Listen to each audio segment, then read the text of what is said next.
Hello there everyone, welcome back to the channel. Today we're taking a short look, just a short little look at Max Mustard running on the Quest 3. But what the hell is Max Mustard, I hear you cry? Well, this is a brand new VR third-person platformer that does have some first-person shooter and puzzle-solving elements weaved into it. So if you've played things like Lucky's Tale or Moss or Astro Bot, you'll probably know what to expect with Max Mustard. Now, hand on heart, I did want to do a full review for this game, but I haven't had enough time to complete it before the embargo lifts, and I still wanted to get something out today, because I do have some review style thoughts, but please think of this more as a first impressions video, because I can't completely review it until I've finished the whole game. Just for the record, I've played about 25% of it. I've done the first act, so around 10 of the 40 levels and 1 of the 4 bosses. Oh, there we go, there's the confirmation. Literally 24% complete. I was 1% off with my 25% guesstimate. But that's pretty good, 24% so far. I have a good understanding of what this game is doing. Okay, welcome to Max Mustard. This is the Act 1 level select screen. Now these level select screens are lovely. You're actually in the back of a bus right now when you're looking at this screen. Max is there, she's driving the bus to, I guess, the next level, and you're here sitting in the back ready to pick your next destination. Now, this is very similar to any Crash Bandicoot game you've probably ever seen, or Mario game you've ever seen. You can move Max along and select the level that you want to go to. Now, you can replay any level you finished. As you can see here, I finished all of these levels and this boss, so I can still come back to them and replay them. Really charming, looks great. The whole game has a really charming aesthetic. I'm sure you'll agree when you see one of the levels in a second. Now, I want to highlight this as well. There's a shop in this game that you can come into and you can buy upgrades for yourself and Max. Now, this is quite unique. I actually really like it, because it means the coins you're collecting in the levels actually serve a purpose. So right now I have 2,159 coins, and I can buy things to upgrade myself. So I could buy an extra heart to make myself a little bit more durable. That would cost me 500 coins. A dash attack, so a brand new attack for Max, or a piggy bank, more coins on level completion. Now I'm going to buy this dash attack. You pick it up, you throw it into the bin, and I've spent me coins. Max is literally like falling asleep right now because I'm talking and taking too long to pick a level. Right, I'm going to show you the first flight level first, and then probably like 2 more, and then we'll wrap up the video. I say, don't want it to be a long one today. Let's get straight into this level. Alright, here we go. We're going to burst through the Max Mustard text way into the level itself, and Max comes down with her little jet boots to greet me.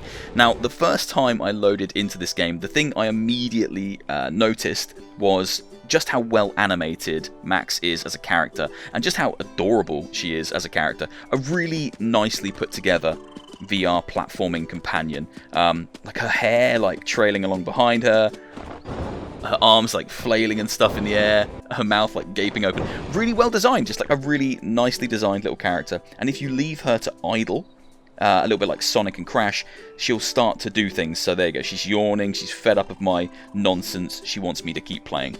Now the worlds themselves also look great. Now this plays very similar to Lucky's Tale. That's probably the closest comparison. I think people will compare it to Moss, but Moss is more of an action-adventure platformer than a straight platformer, you know? This has got more in common with things like Mario, things like Crash Bandicoot, things like Banjo-Kazooie to a degree, but it's more linear. And ultimately, I think it's going to be a great VR game for kids. That's not to say that adults won't enjoy Max Mustard. I'm enjoying Max Mustard, but I do think this is a more simple, straightforward, and easy to play VR platformer than some of the other offerings we've had. Astro Bot is a great example, because Astro Bot, I feel, can be quite difficult at times, and is a little bit more complex in certain areas. Max Mustard seems to be playing it a little bit safer. It does mix things up at times, but in terms of difficulty, I haven't died yet. I've done the first act, the first kind of world, so 10 levels and a boss fight, hello, and I haven't died as of yet. It's quite straightforward, simple platforming, and there's nothing wrong with that. It's presented in a really nice way. The levels are engaging, they're bright, there's loads of stuff going on in them, and it is really enjoyable. It's not particularly hard though, so a lot of adults might find this a little bit of a walk in the park, but it's a walk in the park that's going to put a smile on their face. It's an enjoyable walk in the park. I am having a good time with it. Oh, here we go, right. You grab these and you have a timer to pick up all the collectible letters that spell out mustard. Very nice. Lots of like classic platformer tropes. Nothing that you probably won't have seen in games like Mario or Crash or Spyro. I just like that the coins actually serve a purpose in this, you know, like they're not just for fun. You can actually spend them on upgrades.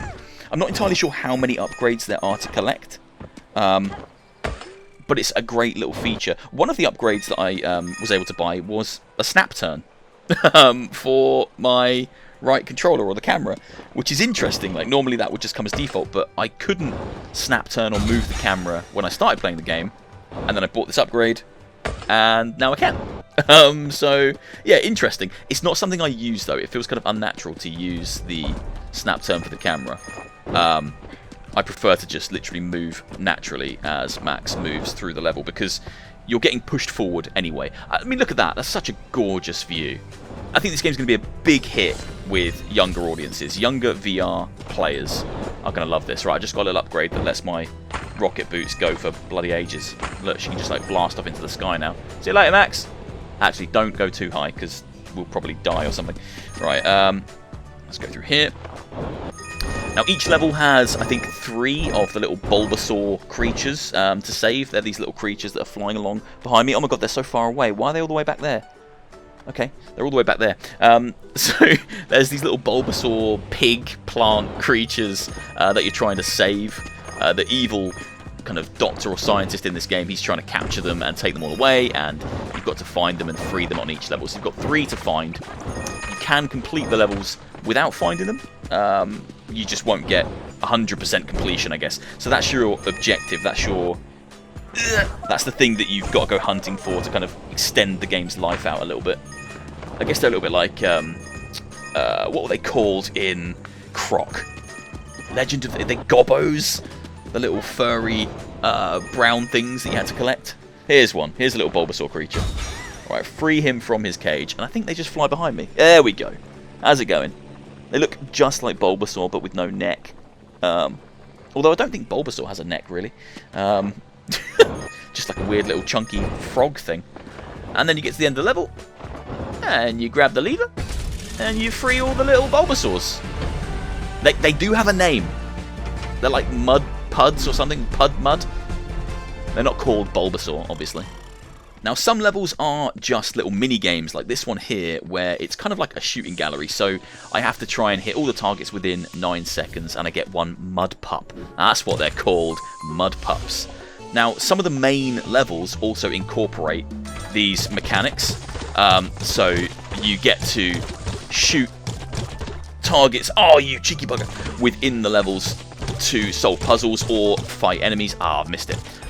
To help Max progress. So this is just a little mini game, but some of the main levels allow you to shoot and collect things with your guns as well, which is really nice. It's a nice blending of third person and first person action, and it makes you feel like you're actually in the world and not playing as Max, like you are a creature following along behind Max, which is cool. Very similar to Moss in that regard. Right, let's play a level I haven't done yet. This is a new one for me and a new one for you. I want to see if the difficulty starts to ramp up as the game progresses.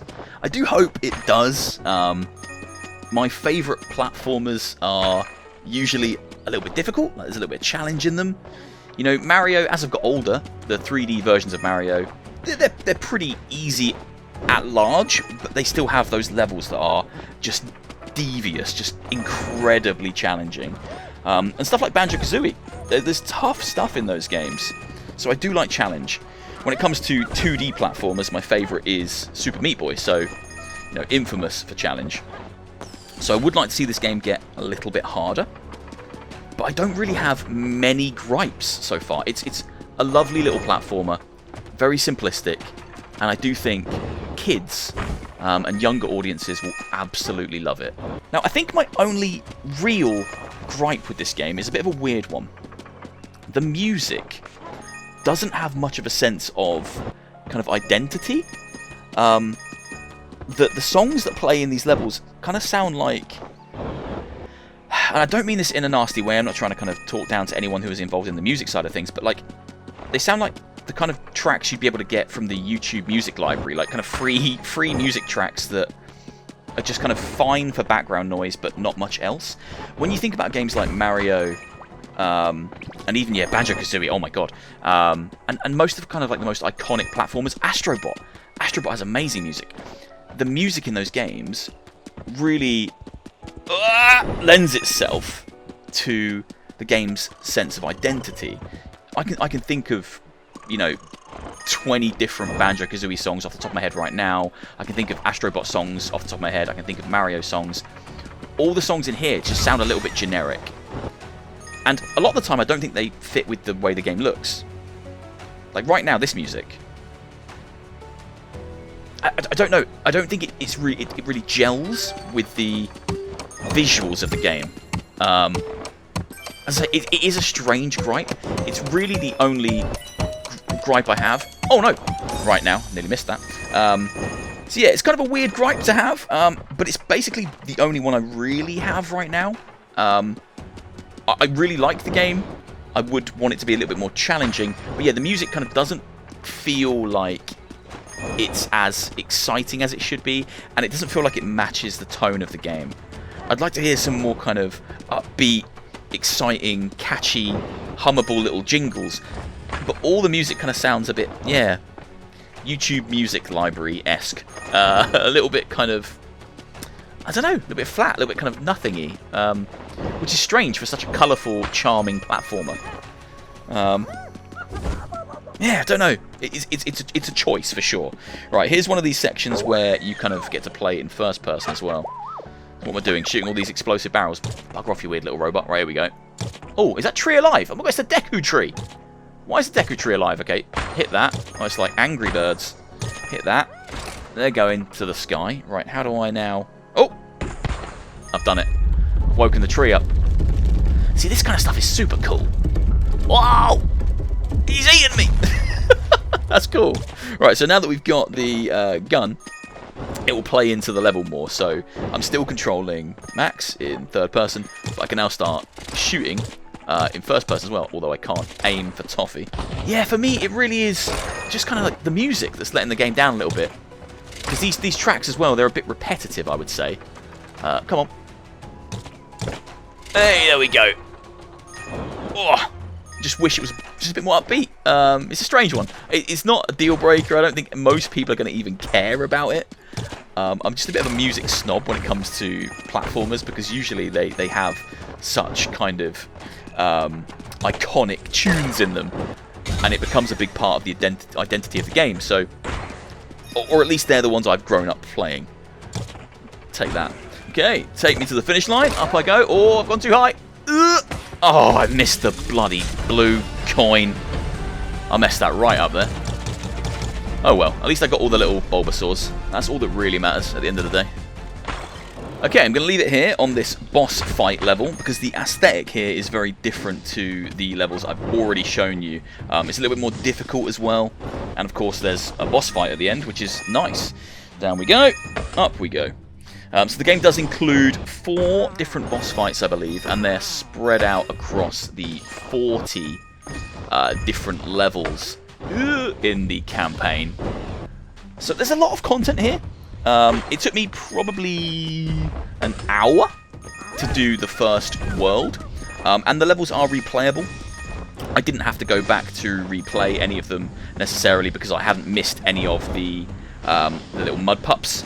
But you might miss them. You might want to go back and try and collect them. You might... Oh no, I've run out of places to be! There we go. You might want to go back and try and get more coins.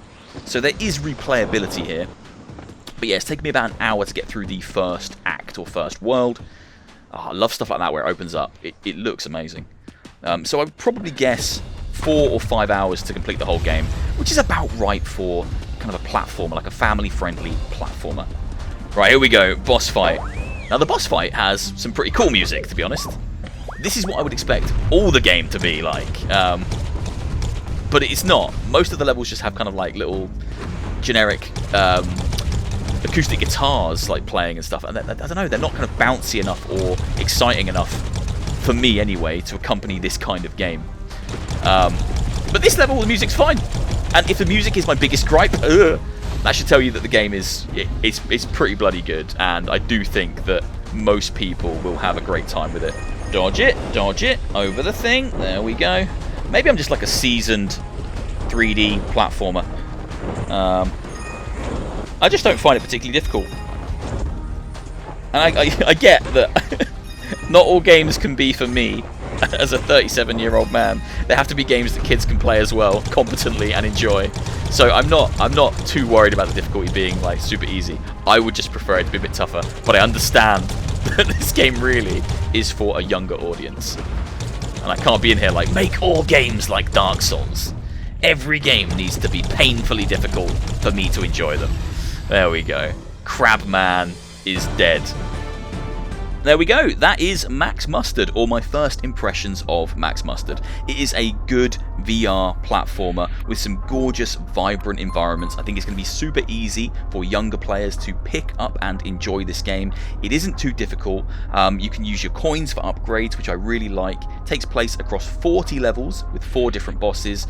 I just wish it was a bit more difficult for adult audiences, because it is quite easy. It's quite simple platforming, not overly complex. And I do wish the music was a little bit more impactful on some of these levels, because it's just a bit flat and repetitive, and I don't think it necessarily reflects the visuals and the style and the excitement of the game that it's taking place in. It doesn't have a massive sense of identity. The music is lacking in that department. But other than that, I do recommend it. I am enjoying it, and I'm sure kids particularly will really enjoy this one. Hope you've enjoyed. If you have, please do leave a like, leave a comment, hit subscribe, all that good stuff, and I'll see you soon for another video. Take care, everyone. See you later. Bye, Max. Oh, brilliant. Yawn. Fantastic. How rude.